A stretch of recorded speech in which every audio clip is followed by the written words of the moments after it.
because yesterday was Rupa Goswami's Transcendental Disappearance Day. So I thought to do something today about that.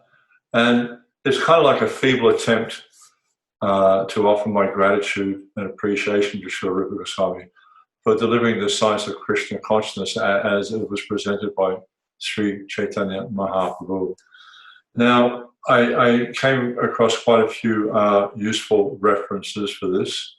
First off, in the Adi Leela, where chapter 10, where Krishna's Kaviraj is describing the tree of Chaitanya Mahaprabhu, then you'll see there's a bit of discussion there about how Rupa, Sanatan, Rupa, and Anupam are all, I think, 43, 4, and 5, fifth branches of the tree.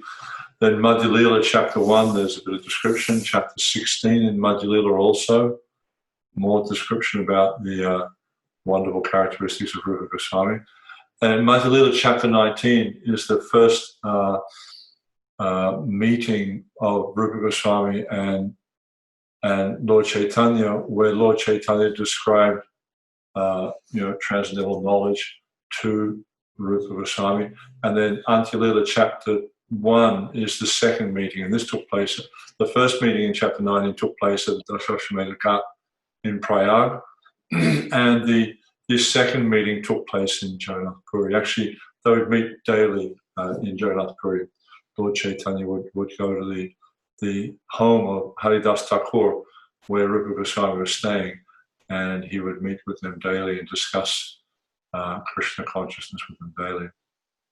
So, yeah, just to continue, if we look at Rupa Goswami, his presentation, his scientific presentation of the path of bhakti, and his stellar example of Krishna consciousness and Vaishnava char, or Vaishnava behavior, are the ultimate guide and inspiration to countless generations of Vaishnavas. We see, like now, we're all finding great inspiration from Rupa Goswami, and actually we refer to ourselves as being Rupa Nugas.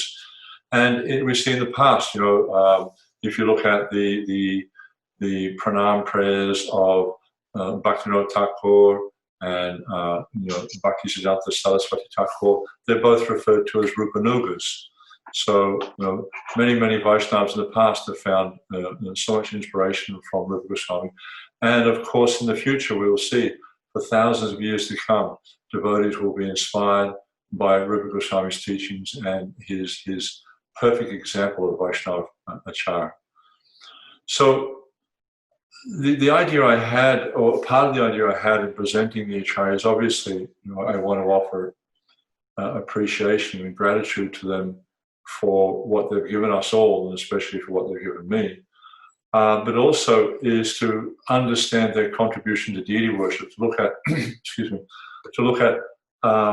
to look at, okay, what deity worship they engaged in, but also what they contributed to where we are now in ISKCON.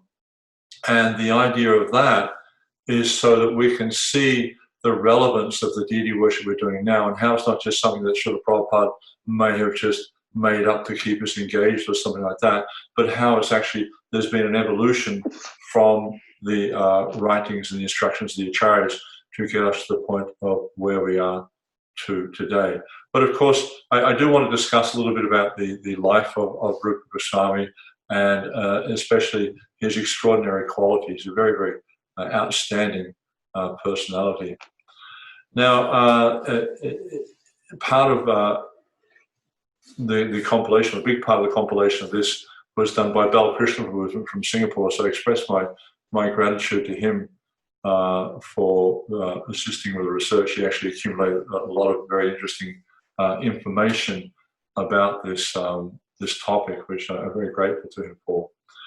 And the plan is to do presentations on all the major acharyas and their contribution to deity worship, especially the 6 Goswamis of Vrindavan. Obviously, Sanatana Goswami, he made a major contribution. Srila Bhaktisiddhanta Saraswati Thakur, also quite an extraordinary contribution. Srila Bhaktivinoda Thakur, and just basically any other acharya that we can identify that made some form of a contribution in deity worship. if anyone would like to assist in researching these lives of the Acharyas, I really, really need as much help as possible, because there's so many topics and there's so many. I haven't come across one book that gives, which is a great resource of knowledge on the lives of the Acharyas. And one of the things I have found is that different books or different references are going to give different information. So it's really a matter of scanning through these books and trying to find what is the best source of information, or trying to find when there is, conflicting information, to find out what information is supported the most, in the most sources, or what is consistently coming up. So, as I was saying, yesterday was Srila Rupa Goswami's disappearance day. There's also the disappearance day of Gauridas Pandit, and also it was a Codicy. So, Rupa Goswami is a very, very important figure in our Sampradaya, and you could even consider that he is a founder Acharya, or at least one of the founder Acharyas of our Sampradaya. And we are all followers of Rupa Goswami, and as I mentioned before, we're known as Rupanugas. Now, there's a few other sources of information apart from Srila Prabhupada's books and different things that I come across, but also a number of really powerful lectures that I was able to download from ISKCON Desire Tree. I find that quite a remarkable source of lectures, and 2 lectures, or 3 lectures in particular. One was a short, more of a podcast and a lecture from His Holiness Shiva Ramaswamy, where he was presenting a lot of very, very interesting facts about Rupa Goswami. And also there was 2 lectures from His Holiness Radhanath Maharaj, which I found a lot of inspiration from. So, as I was saying, we're Rupanuga. So Anuga means one who follows. So we're following Rupa Goswami. And we follow him in 2 ways. Obviously, we follow him as an associate of Lord Chaitanya, and this is his sadhaka rupa, his form as a sadhaka. And the other way we follow him is as an eternal associate of Lord Krishna in the form of Rupa Manjari, and this form is a siddhasrupa. This is his perfected form. And when we're following Rupa Goswami as a sadhaka, it's not meaning that he's practicing in the same way that we are, but he's a sadhaka in the sense that the associates, all the associates of the Lord, show us how to associate with and serve the Lord, and they set the example for us, sadhakas or practicing devotees, although they themselves are perfect. So, Rupa Goswami set a brilliant example of that. So we follow him in obviously at this point in our lives as sadhakas. Then eventually, when we achieve perfection, then, I'm sure we will eventually achieve perfection, then we'll follow him in his Siddha Swarup. Now, there's a nice verse from this actually originally comes from Chaitanya Chandradoy by Sri Kavikarnapur, but it's recorded in chapter 19 of the Madhya Lila. I think it's verse 121. Now, this chapter is where Rupa Goswami met Lord Chaitanya in Prayag, and they, there was many people there in Prayag, and so it's very difficult for them to get private time. So then Lord Chaitanya decided to move to Dasashwamedha Ghat, and so Rupa and Anupam, his younger brother, was with him. They also moved, and they stayed in a house very close to Lord Chaitanya. And over the 10 days of the meeting, then Lord Chaitanya gave Rupa Goswami the instructions that were the basic principles of the Bhakti Rasa Sindhu. Now, we won't go into that in great detail. A little later on, I hope to get on to giving just a synopsis, a very brief synopsis of the Bhakti Rasa Sindhu, because the Bhakti Rasa Sindhu in itself is a book with many very, very important instructions that we couldn't cover in 1 or 2 sessions. It would take many sessions to cover. Even just the first section, the first 19 chapters, is the whole one whole what I call it module in the Bhakti Shastri course, which takes more than a month to complete. So, but we see that not only did Lord Chaitanya instruct Rupa Goswami, he also empowered him in the philosophy of devotional service. And as pointed out by Srila Prabhupada, the Lord actually entered into the heart of Rupa Goswami. And in this way, we see that Rupa Goswami became empowered to spread Krishna consciousness. And we understand, it mentions that not only when one is empowered by the Lord can one inspire others in Krishna consciousness. This is a beautiful verse that's recorded in the Chaitanya Charitamrita. It says, Krishna Shakti Vinanahi Tara Prabhatan. Not only one who's got the Shakti, this empowerment from Krishna, Tara Prabhatan, he can preach Krishna consciousness. So, and this empowerment of Lord Chaitanya to Rupa Goswami, I'm not going to discuss this too much, but because just the time factor. But there's a very interesting discussion which takes place, well, not discussion, but a series of events which takes place and is recorded in Puri and is recorded in the first chapter of the Antya-lila, where Rupa Goswami saw Lord Chaitanya dancing at the Rath, and he was chanting a verse which was a very cryptic verse. No one can understand what we were saying, but Rupa Goswami understood, and also Srupa Damodar Goswami understood. And later on, Rupa Goswami wrote a verse which was explaining what Lord Chaitanya was saying. And Lord Chaitanya, he read that verse and he was in ecstasy. He said to Srupa Damodar Goswami, how did he understand? How could Rupa Goswami understand my heart? And Srupa Damodar Goswami said, because you have empowered him, my Lord, because you have entered into his heart. And this is the point that I'm just mentioning. So this verse that Kavaca wrote, and it says recorded in Madhya 19:121, it says, Priya Swarupe Dayata Swarupe Prema Swarupe Sahaja Virupe Nijam Rupe Prabhu Eka Rupe Tatan Rupe Swam Vinasa Rupe. Indeed, Sri Rupa Goswami, whose very dear friend was Srupa Damodar, was the exact replica of Sri Chaitanya Mahaprabhu, and he was very, very dear to the Lord, being the embodiment of Sri Chaitanya Mahaprabhu's ecstatic love. Very interesting statement there. He's the embodiment of Lord Chaitanya Mahaprabhu's, his prema sarupe, the embodiment of Lord Chaitanya's ecstatic love. Rupa Goswami is naturally very beautiful. Obviously, if he's the embodiment of Lord Chaitanya's ecstatic love, naturally he's going to be very beautiful. He very carefully followed the principles enunciated by the Lord, and he was a competent person to explain properly the pastimes of Lord Krishna.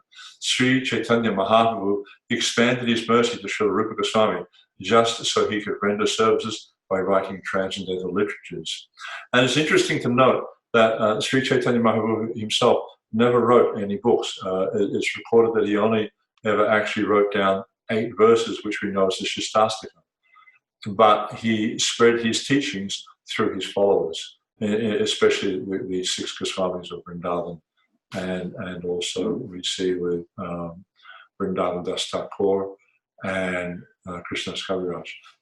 So this verse also points out how it says Priya Swarupe, how Rupa Goswami is also very dear to Srupa Damodar Goswami, which is also very interesting because in Krishna Lila, Srupa Damodar Goswami is Lalita Devi. This is according to the Gauragana Dashtipika.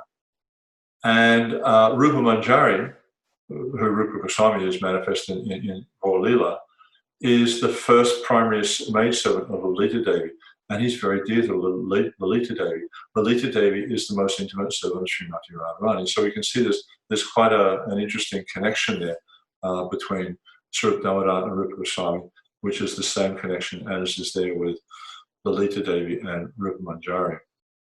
So, and then also Rupa Goswami is very dear to Srupa Damodar Goswami. And because of this affection that he had, then Rupa Goswami could very easily get access to Lord Chaitanya, because anyone who wanted to see Lord Chaitanya had to go through Srupa Damodar Goswami. Now, and also we see that Rupa Goswami is also very dear to Srupa Damodar Goswami, because he understood and he wrote down all the teachings of Lord Chaitanya. He could, as it's described in this verse, he could actually understand the heart, or sorry, as Prabhupada says, I mentioned above, he could understand the heart of Lord Chaitanya. Therefore, he was able to express perfectly the teachings of Lord Chaitanya. So part of the idea of what I'm trying to get to here is why Rupa Goswami is so important, because he's captured the essence, completely he's captured the teachings of Lord Chaitanya, because Lord Chaitanya has revealed his heart to Rupa Goswami, and that way he's able to capture these teachings.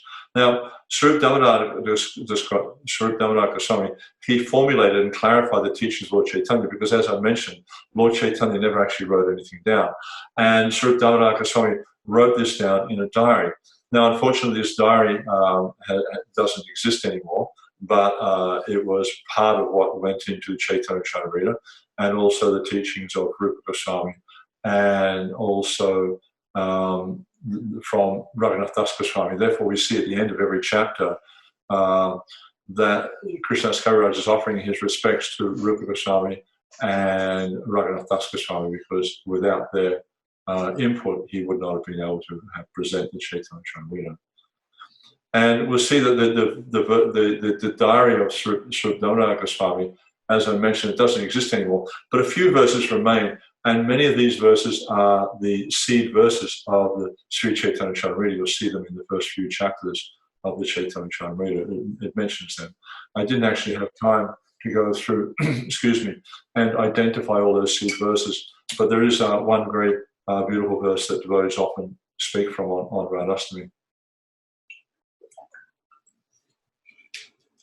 Okay, so the writings of as I mentioned, the writings of Rupa Goswami and Raghunath Das Goswami formulate the teachings of Lord Chaitanya and Swarup Damodar Goswami, and this, as I said, has become essentially what was the source material that Krishnadas Kaviraj drew from in order to compile the Chaitanya Charitamrita. And this is why also, because of formulating the teachings of Lord Chaitanya and Swarup Damodar Goswami, that this is also why he's known as Priya Swarupe, is because he's been able to capture these teachings and write them down. Now, about his background, Rupa Goswami was born, and this is what I was mentioning before about how sometimes it's a little bit ambiguous what is the actual fact. Two different sources I came across. One mentions he was born in 1489, the other one says 1493, so 4 years difference. But all the sources say that he departed in 1564. And he's one of the pioneers, you could probably say the main pioneer, apart from Lord Chaitanya, he's the main pioneer of the Gaudiya Vaishnava Sampradaya. Now, in chapter 10 of the Adi Leela, which is called the trunk branches and sub-branches of the Chaitanya tree, we see that verses 84 to 90 describe Sanatan, Rupa, and Anupam as the 43rd, 44th, and 45th branches of the tree of Lord Chaitanya. It also describes their influence and how, by their teachings, how the whole land of India was flooded with the teachings of Lord Chaitanya. Now, their genealogical table can be traced back to the 12th century Sakabda, when a gentleman by the name of Sarvakya appeared in a very rich and opulent Brahmana family in Karnataka, which is a state in India. He had two sons. Now, again, I've seen different names for these sons, and some places it mentions there was another. He had a son who had these two sons, but there's different versions. But this is from Prabhupada's in Chaitanya Charitamrita, so I'm taking that as being the most authoritative. And so he had two sons named Aniruddhera Rupeshwara and Harihara, who were both bereft of their kingdoms and thus obliged to reside in the highlands. The son of Rupeshwara, who was named Padmanabha, moved to a place in Bengal known as Naihati on the bank of the Ganges. There he had 5 sons, of whom the youngest, Mukunda, had a very well-behaved son named Kumardev. Kumardev, he was the son of Rupa, Sanatan, and Ballava. And he lived in a place called Fatiyabad, which was near to a place called Bakla Chandradri. Now, Bakla Chandradri is in East Bengal or Bangladesh, but it seems that this for some time was their place of residence, because when we know later on that when Rupa Goswami managed to leave the employment of Nawab Hussain Shah, then he divided up his money and he left 25% of his wealth, which was extraordinary wealth. I mean, he had boatloads of gold. I think he said it had 3 boatloads of gold. So he had extraordinary wealth, and he divided that up, and 25% he put aside for emergencies.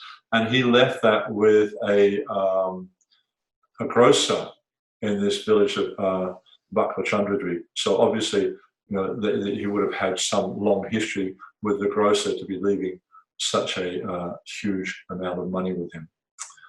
Now, Kumardev had many sons, but of them 3 took the path of Vaishnavism, and that was,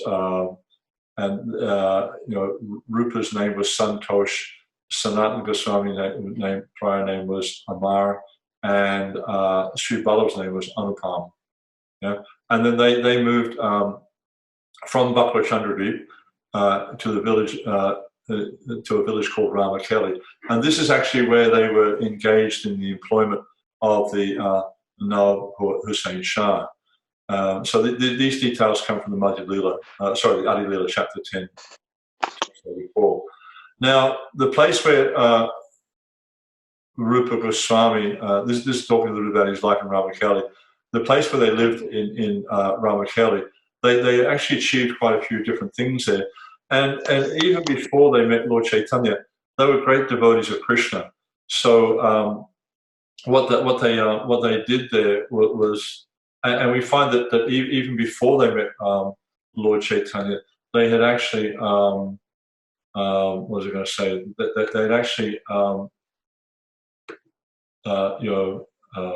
built, this thing called, this place called, it was like a garden called Gupta Vrindavan. Sometimes I've heard it called Kadamba Kanana also, but usually it's called Gupta Vrindavan. And this was, it was actually a replica of Vrindavan. And as soon as they would leave their work with the Nawab Hussain Shah, they would go there and what was I going to say? Sorry, I'm just going to mute someone. There's noise coming through. They would go there and just walk around. For them, it was exactly like Vrindavan. They would walk around in Vrindavan and remember all the different pastimes and sit down and discuss Krishna's pastimes and things like that. And also they installed, Rupa Goswami actually installed this deity of Madan Mohan. So this is the first record of him engaging in deity worship. And then also there's a particular Keli Kadamba tree, and this is where Lord Chaitanya met with Sanatana Goswami, Rupa Goswami, and Anupam at night. And then also there's a pond there called Rupa Sagra, which is quite a large pond that Rupa Goswami excavated. And they were very, very scholarly. And sometimes it says the Nawab Hussain Shah employed them in his service, but he didn't exactly employ them. He used extortionate tactics to force them into his service. And that was because he heard they were very, very intelligent, very, very capable. And he said, well, I want to have them in my service because if I have them in my service, I can control the Hindus. But he said to Rupa Goswami and Sanatana Goswami and Anupam that if you don't, if you come and work for me, then I will protect you and I will protect the Hindus. But if you don't come and work for me, I will beat the Hindus, I will torture them, and I will kill them. So he was using quite extortionate tactics. So they didn't want to do it, but because of his, he made them an offer they couldn't refuse, kind of thing. They agreed to engage in that service.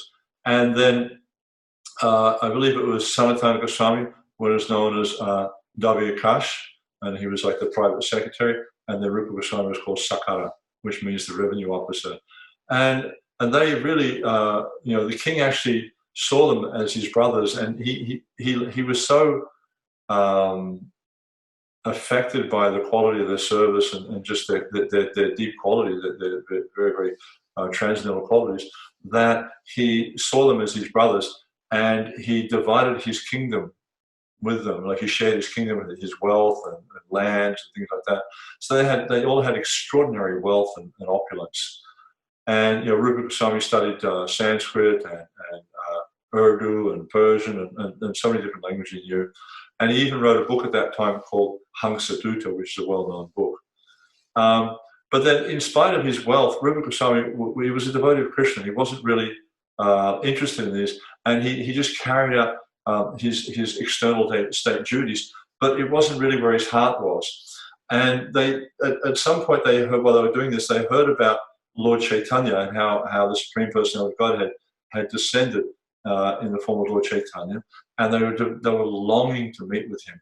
And they wrote him several letters begging for the Lord to rescue them and deliver them from material entanglement. But they didn't hear any response. They wrote quite a few times. Then finally they wrote a letter, and then Lord Chaitanya wrote back. And it was a very simple letter. It didn't say very much. Mahaprabhu, he writes, he says, if a woman is attached to a man other than a husband, she will appear very busy in carrying out her household affairs. But with her heart, she is always relishing feelings of association with her paramour. So again, for some this may seem quite cryptic, but Rupa Goswami and Sanatana Goswami, they understood what Lord Chaitanya was saying. It is like, just carry out your duties so no one suspects that your heart is elsewhere. So they did that. They carried out their duties, just waiting for that time when they would meet with Lord Chaitanya. All right, so then I wanted to move on to Lord Chaitanya's teachings to Rupa Goswami. There's a very, very interesting section. Now, in the beginning of Madhya Lila, the first verse actually of chapter 19, as I mentioned, this is the first meeting where Rupa Goswami met with Lord Chaitanya, where Lord Chaitanya was actually teaching Rupa Goswami. So there's a nice verse there. I won't read the verse, but basically Krishna's Kavaca is explaining, before the creation of this cosmic manifestation, the Lord enlightened the heart of Lord Brahma with the details of the creation and manifested the Vedic knowledge. In exactly the same way, the Lord, being anxious to revive the Vrindavan pastimes of Lord Krishna, impregnated the heart of Rupa Goswami with spiritual potency. By this potency, Srila Rupa Goswami could revive the activities of Krishna in Vrindavan, activities almost lost to memory. In this way, he spread Krishna consciousness throughout the world. Now, this is quite a significant statement. We can see how several points are being made there, how the Lord impregnated the heart of Rupa Goswami. So actually, through Rupa Goswami, because of his humility, his great surrender, his sacrifice, and his purity, that Lord Chaitanya was impregnated him, and he became impregnated by Lord Chaitanya, and in that way he could act as a vessel whereby Lord Chaitanya could spread Krishna consciousness. And also it mentions here that he spread Krishna consciousness throughout the world. Now one may wonder, well, how is that so? Because he only spread throughout India, but we can see it says Loka Shrishtim, so obviously the whole creation is talking about, Shrishti means creation, Loka means the planet. We can see that because the great acharyas, you look at all our recent acharyas, as I mentioned before, with Bhaktivinoda Thakur, Bhakti Siddhanta Saraswati Thakur, and of course Srila Prabhupada also, they're all Rupanugas. So because they're following Rupa Goswami, they're spreading the teachings of Rupa Goswami. So a very, very important point there. Now, it's very difficult to summarize the teachings of Rupa Goswami in the short time we have today, because he wrote over 1 million verses. Very, very prolific author, many, many major texts. I'll list some of them later on, some of the more significant ones. But essentially, Lord Chaitanya gave him 4 main instructions. First, he asked him, you excavate the holy places, particularly in Vrindavan.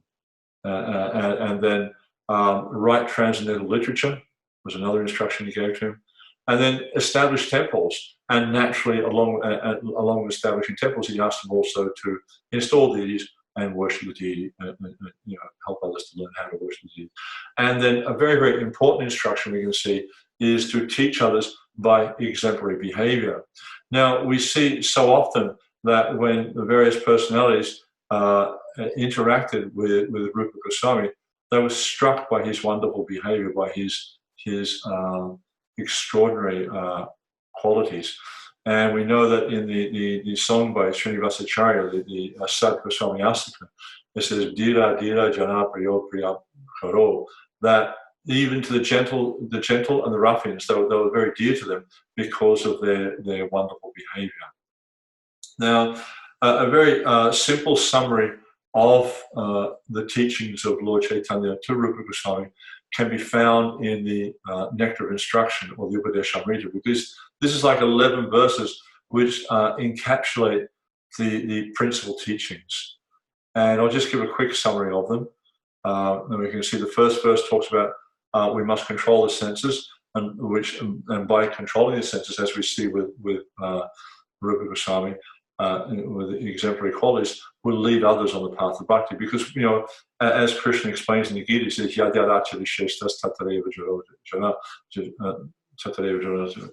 that when one has you know, extraordinary qualities, it mentions that whatever acts a great man does, the common man will follow, and whatever standards he sets by exemplary acts, then all the world pursues. So we can see how Rupa Goswami, he himself embodied this teaching, but also he presented it for us to follow. This is very important. These teachings aren't there just for others to follow, but they're actually there for us to follow also. Then in the second verse, he talks about attachment to unfavorable things will spoil bhakti. Then third verse, how to cultivate pure bhakti, what activities we follow to cultivate pure bhakti. Then he talks about how to associate with devotees, and especially he talks about the three different types of devotees, Kanishta, Madhyam, Uttamadhikaris. Then also how to deal with different types of devotees, how we should interact.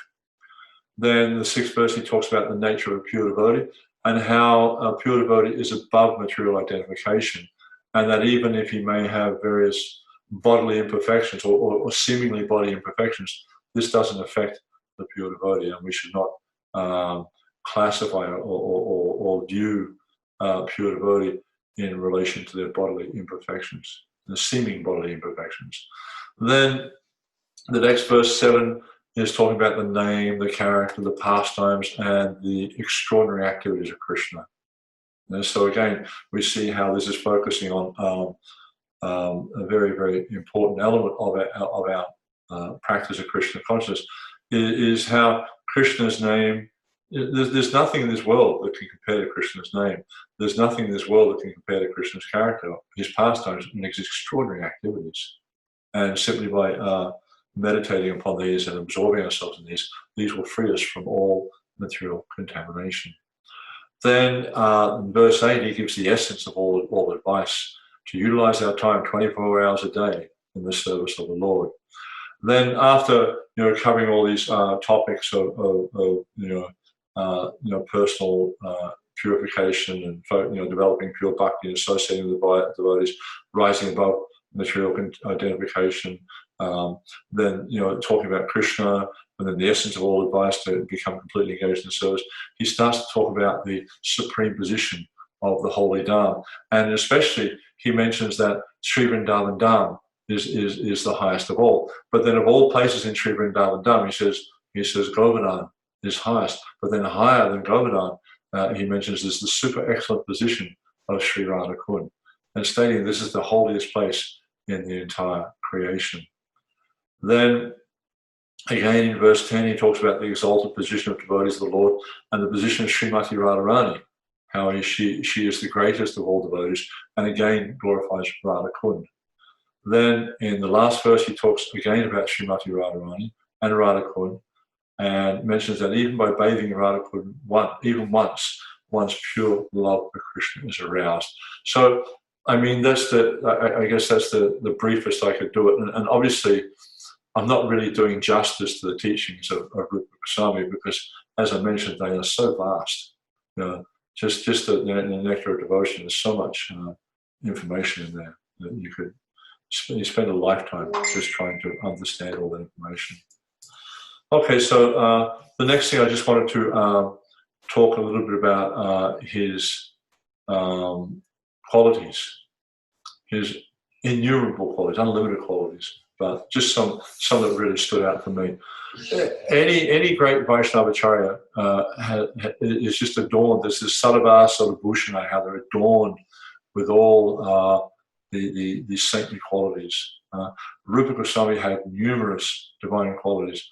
But I'll just try to highlight a few of the ones. Now, one that really struck me the most was his humility. We see that when in the evening, when Lord Chaitanya, he came to Ramakeli, and in the evening, Sanatana, Rupa, and Anupam decided to go and meet him, and so that they secretly went to meet him, and Rupa Goswami and Sanatana Goswami and Anupam, they took straw between their teeth and they fell flat at the feet of Chaitanya Mahaprabhu. It mentions Dandavat means like falling down like a stick. And then when they stood up, they still had the straw between their teeth. And you read the prayers that are there in the where is it? I think it's in the 16th chapter of the Madhya Lila. The prayers that they're offering there, I mean, they actually were breaking Lord Chaitanya's heart. That their humility was just really, really affecting him. And he picked them up and embraced them. He said, please stop this. You're breaking my heart with your humility. And we see that, even though they were very, very wealthy, they were able to renounce everything. And this is partly due to their humility. And usually find that people who are educated and they have government positions, a lot of wealth or something like that, they're generally not attracted to bhakti. But Rupa Goswami, because of his great humility, he just gave up everything. He didn't see himself as being anything special. He gave up everything to surrender to Lord Chaitanya. And especially, the points I noticed, because I didn't have a chance to read the full chapter for the second, when the Lord Chaitanya Rupa Goswami's dealings in Jagannath Puri. Maybe another time we can talk about that. But then when they met Lord Chaitanya in Ramakeli, they glorified the Lord as the savior of the fallen souls, and they considered themselves the most sinful and fallen. And then they explained to Lord Chaitanya, said, Jagai and Madhai, okay, they were sinners, there's no doubt about that. But their only fault was they were addicted to sinful activities. But still, they belonged to the Brahmana caste. They resided in Navadvip. They didn't take service. They didn't offer service to anyone else. And by chanting your holy name, they were delivered. But we're millions of times lower than they are. We belong to the caste of meat eaters. We serve the meat eaters. We've given up our Brahminical position. So they're just presenting themselves as being very, very lowly and fallen. But actually, they were the greatest Vaishnavas. There's just some small points about these great souls. And then in one verse, Lord Chaitanya, he mentions, I think it was in chapter 10 of the Madhya Lila, that the humility of these two brothers could melt even stone. Because we see, like, Lord Chaitanya's heart was melting when Rupa Goswami was offering his prayers, and he was comparing his heart to be like stone. So he's saying they could melt stone. Now we see that Rupa Goswami, he surrendered himself completely to the instructions of Chaitanya Mahaprabhu, and he took these instructions as his life and soul. And this is, Vishwanath Chakravarti Thakur, he instructs that how the disciple must take the instructions of the spiritual master as his life and soul. And Rupa Goswami was the embodiment of this instruction. His renunciation was extraordinary. He gave up all family connections. He joined the renounced order of life, and he gave away all his money. So often we hear stories of people, they go to Vrindavan and they'll leave their money with their family so the family can send them something so they can maintain them. But Rupa Goswami gave up everything. And even the 25% he kept for personal emergencies, he left all of that for the benefit of Sanatan. When they were escaping from Ramakeli to go to Vrindavan, his servant Ishan had kept some money with him. And there was the innkeeper where they were staying in an inn, and the innkeeper, he had some, somehow he understood, I think it was because through some astrologer or something, he understood that Rupa Goswami and Ishan had some gold coins with them, and he was plotting to kill them. And Rupa Goswami, because he's very, very intelligent, he could understand this innkeeper is being very nice to us. There must be a reason. Obviously, he understands, he must think we have money with us and he's planning to kill us. So then he spoke to Ishan. He said, Ishan, do you have any money with you? And he said, yes, I have. And so he took the money from Ishan, the gold coins, and he gave them to the innkeeper. And the innkeeper just gave him passage, organized for him to get through a very difficult section of the jungle. So he just gave up everything for the service of Lord Chaitanya. And we see that, when he was in Vrindavan, he would hardly sleep an hour and a half at night. They'd go out and do muddy curry, and they'd just beg for some dry rotis. And they'd only wear the old discarded cloth of other people. They had no interest in a comfortable situation. They had no residence. They'd sleep under a different tree every day. They'd beg alms from the village. Yeah, very, very renounced. Sometimes they'd even forget to eat. Mentioned that sometimes they drink a cup of buttermilk, but sometimes they'd even forget that. They were so absorbed in the pastimes of Krishna. So, and then I wanted to mention briefly about his erudition. He was a famous scholar even before he met Sri Chaitanya Mahaprabhu. As I mentioned before, he wrote Hamsadutta, and then after meeting Sri Chaitanya Mahaprabhu, he compiled many works. And one thing also, it's not directly his erudition, but there's a nice statement in the Antya-lila where Mahaprabhu, he's reading this verse where Rupa Goswami is glorifying the holy name. And he said that Rupa Goswami's writing was like rows of pearls. It's something very, very beautiful. Then at one point, he had written several dramas, one called Lalita Madhava, which discusses Krishna's Dwarka pastimes, and then Vidagdha Madhava, which discusses Krishna's Vrindavan pastimes.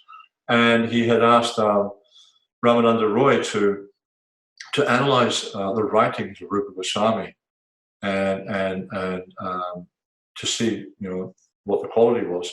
And then at one point, Lord Chaitanya was questioning Ramananda Roy, and he said, "Well, what do you think of his poetry?"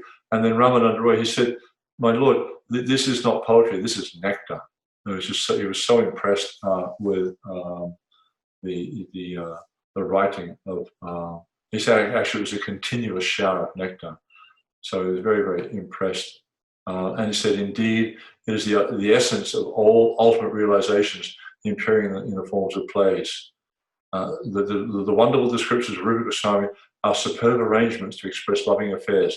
Hearing them will plunge the heart and ears of everyone into a whirlpool of transcendental bliss. So this is what Ramananda Roy was saying about the Lalita Madhava and Vidagdha Madhava.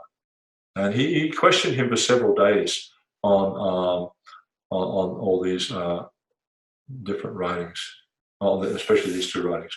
Now, in the Bhakti Ratnakar, this has been quoted from the Adi Lila. The Bhakti Ratnakar gives a list of books of Rupa Goswami, and in particular, it mentions 16 which are very popular amongst Vaishnavas. Of course, the Hamsadutta, which is the first book he wrote, then the Uddhava Sandesh, the Krishna Janmatiti Vidi, which I was thinking to discuss a little bit next week. This is a book about how to celebrate Janmashtami because we have Janmashtami coming up very soon.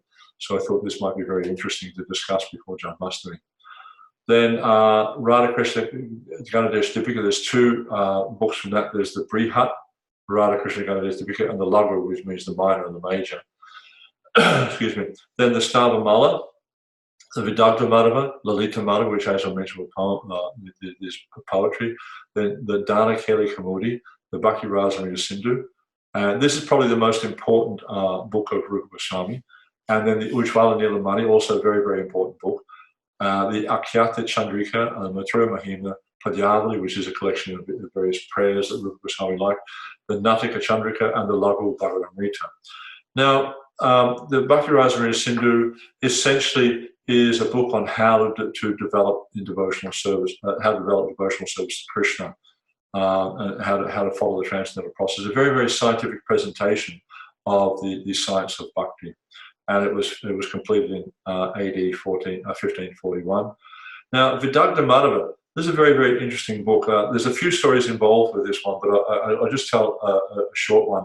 This is a drama about Lord Krishna's pastimes in Vrindavan, but it focuses around the pastimes of separation, or when Krishna left Vrindavan. Now, Rupa Goswami gave this book to Raghunath Das Goswami to edit. And as soon as Raghunath Das Goswami started editing this book, he just became completely immersed in this feeling of separation. And he just started to cry day and night. He just couldn't stop crying and crying and crying. And actually, he became so much absorbed in the mood of separation, he was on the verge of leaving his body. And so the residents because Raghunath Das Goswami was living at Radhakund, and so the residents of Radhakund became very, very concerned that he was going to leave his body. So he asked, they went and told Rupa Goswami about this situation. how Raghunath Das Goswami was just about to leave his body, and because since reading this book he can't stop crying day and night. So then, when Rupa Goswami heard this, he very quickly compiled this book called the Danakeli Kamudi. And then he went, and this is full of description of Krishna's beautiful pastimes, the meeting of Radha Krishna, so many different sweet activities.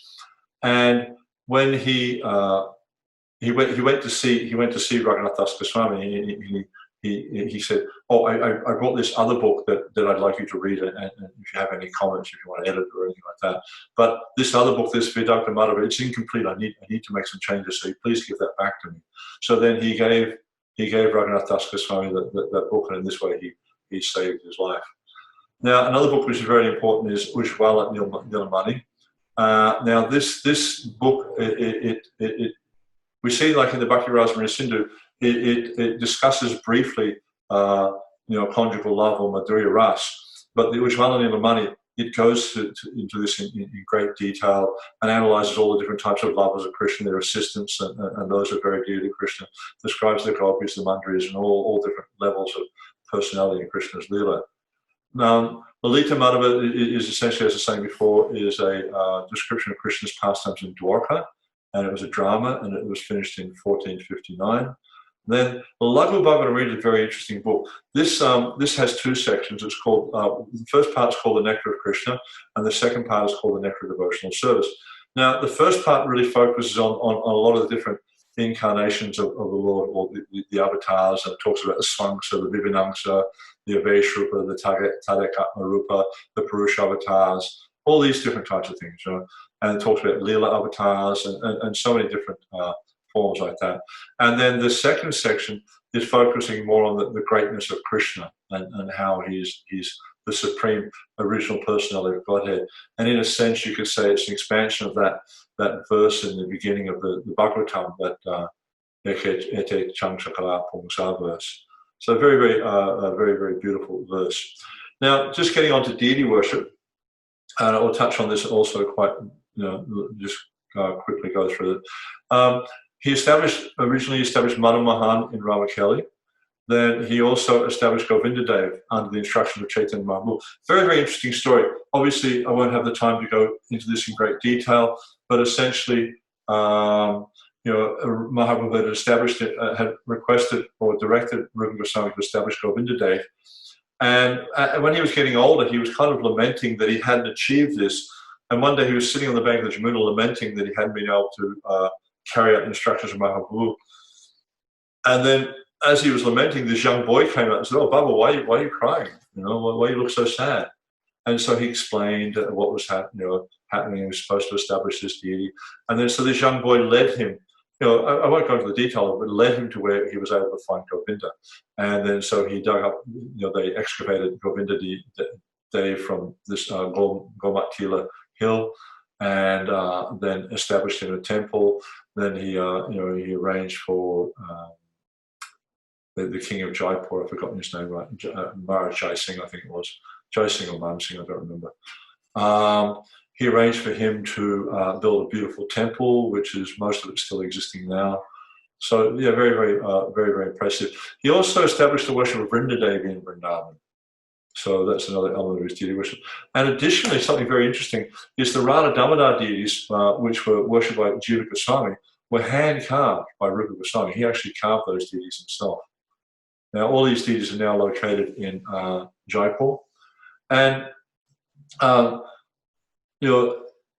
Govinda Dev is actually considered the deity of Abhideya, or the process of bhakti.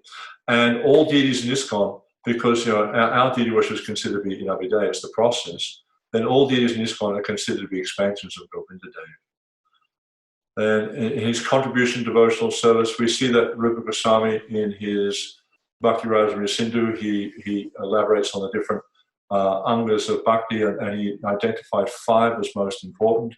That was residing in Mathura, worshiping the deity, reciting the Bhagavatam, serving devotees, and chanting the holy names. And he mentions that they're so potent that if you have if you have some connection, to any of these, then it can arouse devotional service, even if you have no faith. And of course, he showed how deity worship was a means to become detached from matter. There's that nice verse, in chapter 13 of the Nectar of Devotion, that, if you want to design the material world, don't go down the Keshigat. Don't see the beautiful Lord known as Govinda who's playing his flute. Don't look into his eyes. Very enchanting. So he's basically saying there, but deity worship will cause you to give up all your material attachments. And then, of course, we see in chapter 9, it describes many of the Nectar of Devotion, many of the benefits of deity worship. Then we see chapter 6 describes the 64 principles of devotional service. The majority of these also are focusing on deity worship. I won't go into them right now. Chapter 8 just talks about the offenses in deity worship. And then we see chapter 10 focus on remembering and meditating. We discussed this last week, remembering and meditating on the Lord. So we see the Nectar of Devotion, especially the first 19 chapters, very, very much focused on this element of bhakti or Vaidhi bhakti. Then also looking at Rupa Goswami's influence on deity worship in ISKCON, his assertion that pure devotion and not birth is the prerequisite for performing archan is what Prabhupada is implemented. It doesn't matter where you come from, what your body is, whether you're man or whatever, you can engage in devotional, in deity worship. And also we see that because of this emphasis on pure devotion, devotees are inclined to give up their personal desires and are inspired to put the needs of the deity before their own. Then Rupa Goswami also describes the first stage of devotional service as devotional service in practice. So obviously deity worship gives us an opportunity to engage our senses directly in the service of the Lord. And there's many other very, very important principles are listed there. Now, and especially I think one of the really important things that he's talked about there is opulent deity worship in the temple to attract the public. There's a very, very important point.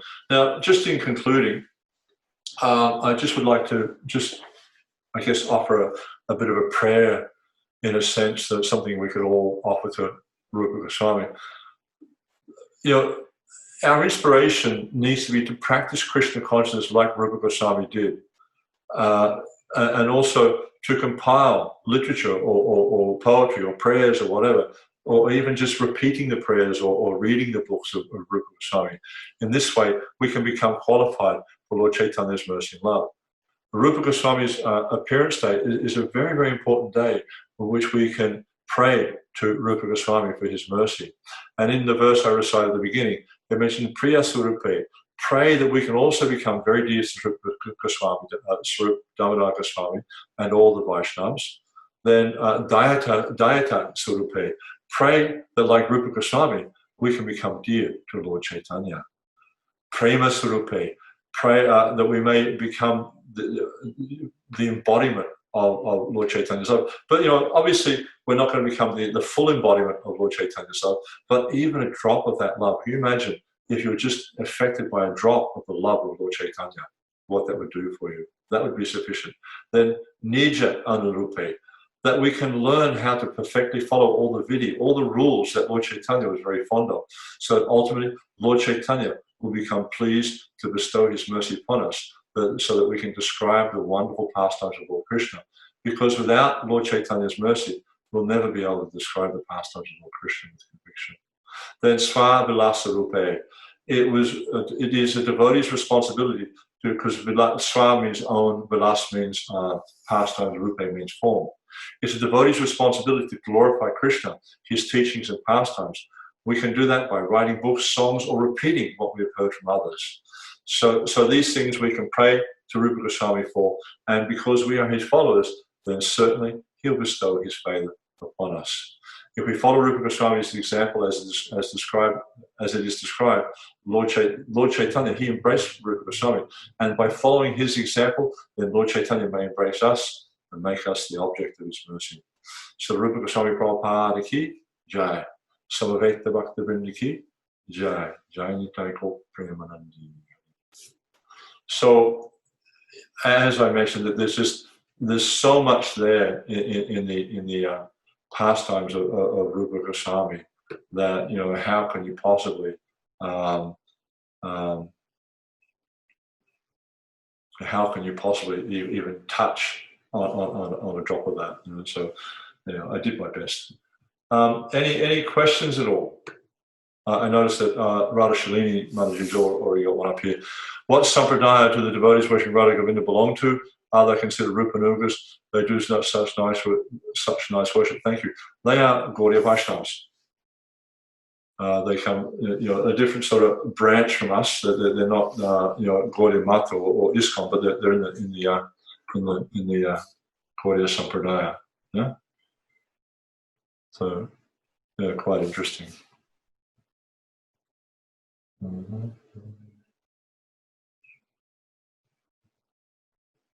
Okay. Any other questions?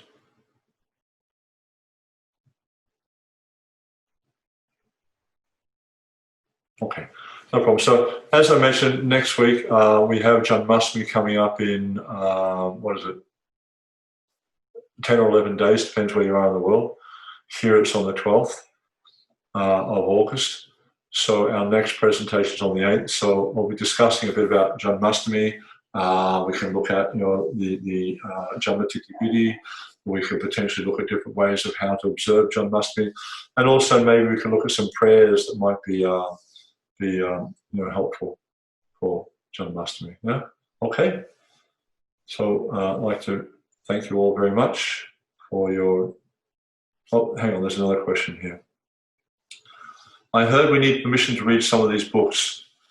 It depends which books you're talking about. Obviously, the books that are dealing with rasa, then certainly you want to, I would probably be consulting with senior Vaishnavas, because obviously, if we're not at the level where we can digest the information, then we'll misunderstand. So we need to be at a level where we can understand. So therefore, we find books like the Nectar of Devotion or Bhakti Rasa Sindhu, Nectar of Instruction. These are very, very essential books for us to read. Very, very essential. There's many wonderful instructions there, and it's a very, very scientific analysis of rasa that's contained in the Nectar of Instruction. And I've read this so many times, and honestly, I still struggle to understand it. So if we can't understand the basics which are being described in a book like that, which is meant for sadhakas, then how will we understand these more elaborate books that go into deeper and more confidential topics? And of course, especially for understanding these confidential topics, one really needs, as I was mentioning before in the conclusion, that one really needs to receive the mercy of Sri Chaitanya Mahaprabhu. And if we have material desires, especially the more gross material desires, how will we ever receive the mercy of Sri Chaitanya Mahaprabhu? So, it's really a matter of qualification.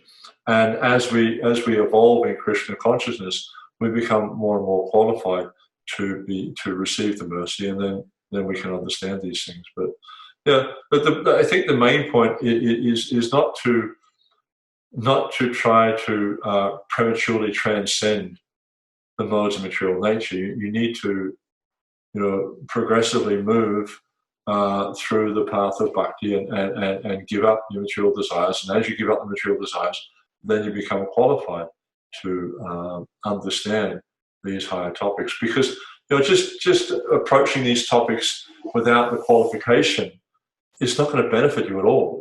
One might think, now I'll become an advanced devotee or something, but all that really happens is you get confused. You actually completely misunderstand what the conclusion is. So there's no point essentially reading books that are, to use an expression, beyond your pay grade. If you don't have the adhikar to understand it, then don't bother. Don't disturb yourself.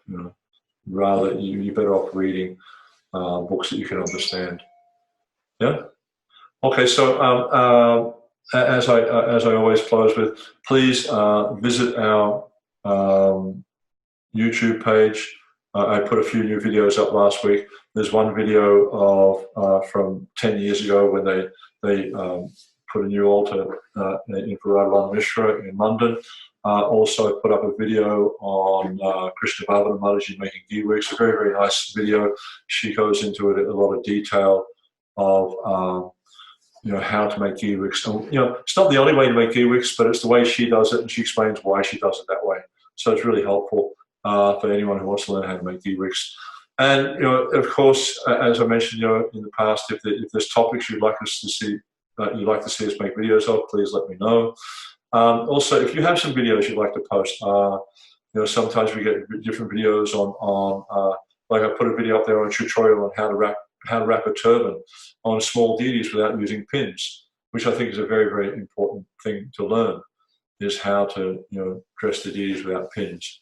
So please check out the videos, leave your comments, subscribe to the channel, and of course click on the bell there, and you'll get notified of every time we put up a video.